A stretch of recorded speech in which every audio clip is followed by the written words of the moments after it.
Sa ka kushtuar lufta mes Izraelit dhe Iranit? Sa miliarda euro apo dollar kanë paguar këto dy vende për shkak të luftës së tyre për 12 ditë radhazi? Lufta 12 ditore la plagë të thella në Iran dhe Izrael, tensionoi zinxhiret rajonal të furnizimit dhe dërgoi valë tronditëse në tregjet globale të energjisë dhe tregtisë. Por sa i kushtoi Izraelit dhe Iranit kjo luftë 12 ditore?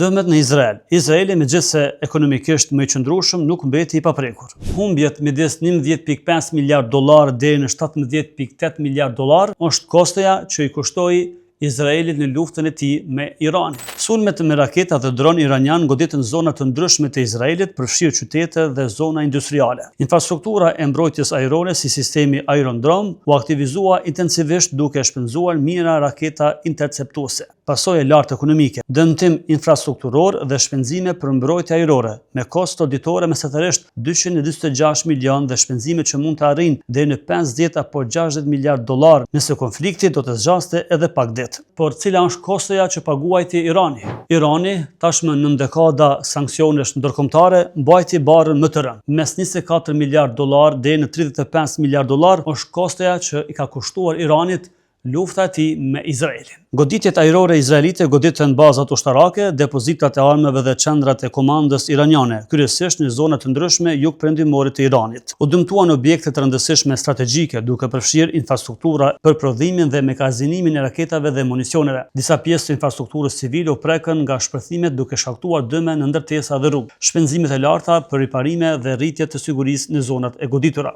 Pra, me një fjalë, Izraeli dhe Irani, pa llogaritur Shtetet e Bashkuara të Amerikës, kanë harxuar për luftën e tyre prej 12 ditësh më shumë se 50 milion dollar.